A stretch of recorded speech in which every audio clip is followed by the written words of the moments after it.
Let's take a look at the Disney Villains Icon set. Hi, I'm Justin of Brady Joyner Bricks. As a LEGO ambassador, I have the opportunity occasionally to receive sets and review them for the LEGO group. This set was at the top of my list when I saw the Disney 100 featured sets from last year, and it's one that I am thrilled to have in our stash. An incredible build process overall, and as a huge Disney fan and a big fan of the villains, this really hit all those nostalgic vibes for me. So let's take a look! I thoroughly enjoyed the whole build experience of this. It was super nostalgic. The play features themselves are actually more of like hidden little secrets and side little stories that are fun in here, and not necessarily play features. The set is $129.99 US. It's set number 43227, and it has 1,540 pieces, including 4 minifigures, 2 of which had never been produced before, and the other 2 are available either in a set or were previously available in the Disney CMF line. So let's go ahead and dive into the details. The set itself has references to 7 different Disney movies, which is super cool, and focuses on the villains. So first off, we have this clock that is a beautiful, interesting, rounded, sculpted build, and on the back has that hidden detail referencing, of course, Captain Hook.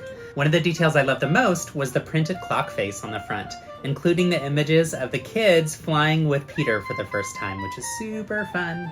I also loved the build experience of this, as building rounded things is actually somewhat complicated, and to be able to create that perfectly curved rounded feature was a really great detail.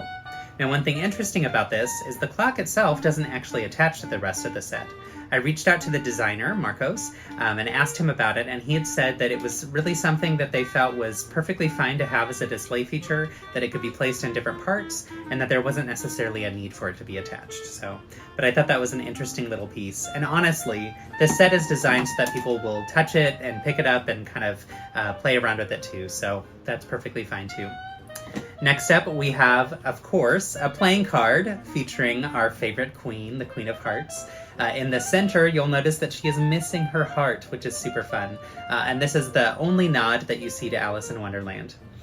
So 2 cute little nods here. And then, of course, we have the apple from Snow White. And this is where we get to some of the hidden details. So the apple, first off, is a beautiful sculpted build. This alone would be a great little display piece. Like, I don't necessarily know that it would need the whole wrapping of all of the other pieces, especially for someone who's a huge Snow White fan. You could go ahead and build this piece, build the Snow White cottage, and have them kind of displayed together, which would be super fun. I love the drips of the green that kind of reference that oozy poison, right?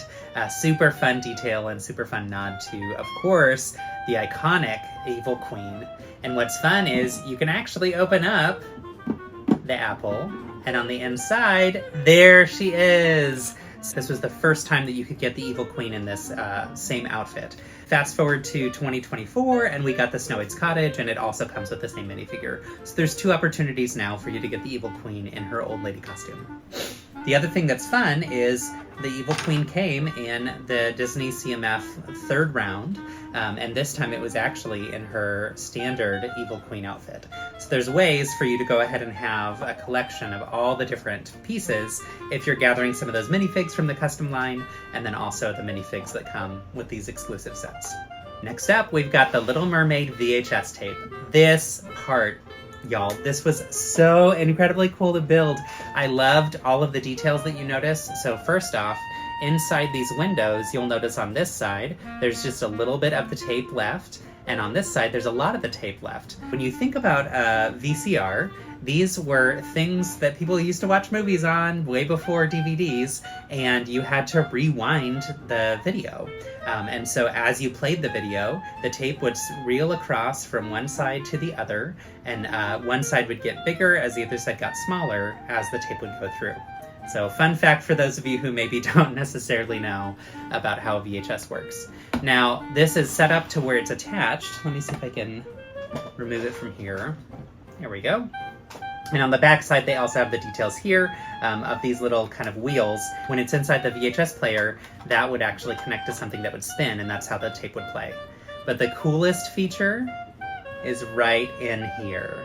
So you actually see scenes from the film all the way across Of course, Lego-fied, so you see basically minifigure versions of all the different iconic characters from The Little Mermaid, but there's 6 iconic scenes that are super fun from here too. So that was a fun little nod, and that's actually how a videotape would open if you wanted to see where the film strip was, which was pretty cool. So I really like that detail, really fun little piece. Now this one didn't come with a minifig, however, we did get Ursula in a previous set, as well as in the CMF lines. Now up we've got this book, this VHS tape holder, and this VHS tape holder. So the reason that you know that they are VHS tape holders is if you flip them around, you'll see that there is a thin little line here, as well as a thin little line here. So these were actually plastic clamshell openings, and they would open up, and that's where then the videotape would be placed inside so that you could store it safely. And it would be stored together with all of its information, just like any DVD would be in its case and whatnot too. But these 3 pieces are actually attached to each other, and they're not able to come apart. So let's talk first about the Sleeping Beauty portion.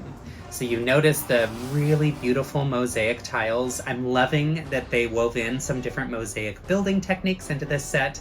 Super fun and super clever, especially given that there are so many sets right now that are mosaic oriented. It was a nice little detail, especially for mosaic builders. But here we have Maleficent, and I love this iconic cover for the VHS tape with Maleficent featured.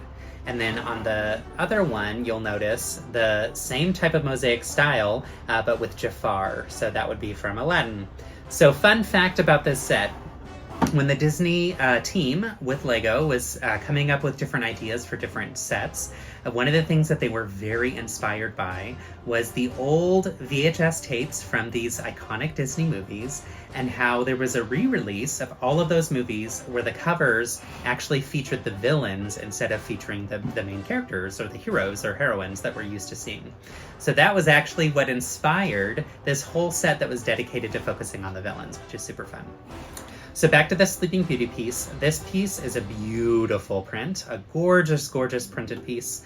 And then inside here, if we tug on her little staff, is another hidden minifig and another hidden detail. This, my friends, is Maleficent. She is so fierce and so incredibly cool. And I wanted to show you there was one previous version of Maleficent that we could get, and that was through the CMF lines. I think it might have been the first series or possibly the second. Here's what she looked like before. And I want to show you just to compare the two.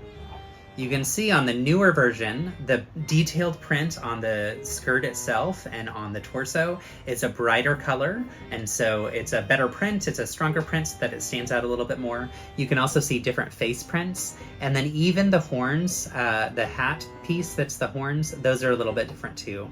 And then you'll notice the insides of her collar here are a little bit different, and she doesn't have the cape, she just has the collar. Whereas this one, the older one, has the collar and the cape that's got the purple behind it. The other piece that's different is you'll notice this has the sloped curvature of that dress piece, whereas the other one was that angular, regular slope that we had before too. So those were the 2 options that we had. If we look at the CMF line, of course, and then of course these beautiful new ones that came with this set too. But super fun hidden detail. I love the little feature that's kind of referencing the old movies and popping out and surprising you. So let's flip over to our other friend, the Aladdin one, because it's also a VHS tape. So again, you'll notice the mosaic style. I also want to show on the sides of these, you'll see the Disney 100 label here, as well as here. And then you'll also see that oval shape that says Sleeping Beauty and the oval shape that says Aladdin. And then of course the minifig tiles that are the square of Jafar and the square of Maleficent. Super fun details, again, referencing those old reprints of those VHS tapes, which is fun. Let's take a look inside this secret compartment. So, surprise, surprise, we also have another minifigure who can't really stand up in there, but that's also fine because this is meant to be displayed down as opposed to sideways. So it's meant to be displayed more like this. You would flip it open and then pull them out. This minifigure was exclusive to the set, so we did not have Jafar in his iconic genie costume before. Really, really cool. I love that there's a back print and a front print on his torso. I love that you can see the gold shackles around his arms, indicating that he is trapped as a genie forever. You also have the iconic lamp in his darker shade of silver metallic, which is different than the gold that we see from, of course, the genie from the movie. And then, of course, that hairpiece that's just perfect as well. So again, a really, really cool figure. He has a hard time standing up without a stand, but we'll see if we can keep him standing as we take a look at the rest of this set. So finally, let's take a look at the book for Beauty and the Beast. Now, a book is a perfect choice for this movie because of Belle's huge love of reading, as well as her love of that library from the movie. So 2 features here that I think are super fun. One is on the top of the book. This flips up to show you the rose. Really iconic symbolism from that movie, and such a fun little detail that's hidden in here. The other piece is this little area is a drawer, and this drawer slides out to have our final minifigure. This minifigure is probably my favorite from this set. I absolutely love Gaston. I think he's ridiculous and over the top and so silly. Let's take a look at him. He's also a very detailed minifigure. I'm loving the gloves. That's perfect reference from the movie where he's actually wearing the gloves as he's walking through town.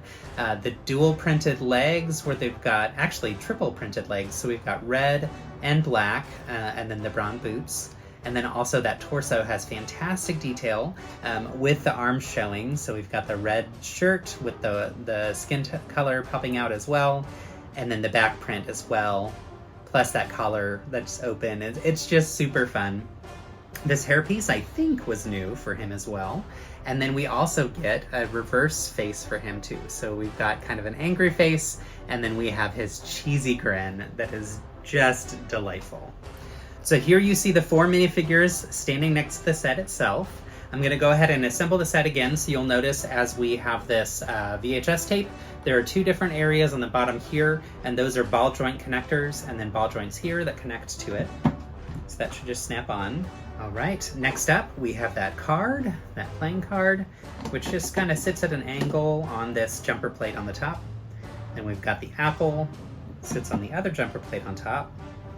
And the clock just rests right there without attaching to the set itself. So all in all, really fantastic set, really fun build techniques, awesome hidden features, not necessarily a ton of play features though, which is perfectly fine because this is geared at an older audience as well. And honestly, it is a nostalgic build that I love to have in our media center, in our den, where we've got all of our movies and everything too. It also sits beautifully displayed beside the Disney 100 camera, which was another fantastic set from last year. So all in all, this set I thought was almost perfect, like really, really a cool build. Overall, a fantastic display, and it hit all those nostalgic vibes for me. Plus, as a huge Disney fan and as a fan of course, all of the villains, this set itself hit all of the marks that we were looking for, which is super, super cool. The set itself was $129.99 US dollars. It's set number 43227, Lego Disney Villains Icons. And it's 1,540 pieces, and these 4 fantastic minifigures. And that wraps up the review of Disney Villains Icons. Thanks for tuning in! I'd love it if you could like and subscribe, and please share in the comments, is this a set that you'd like, or are there other things that you'd like to know about the set that I didn't cover? And as always, build kindness. Thanks, y'all.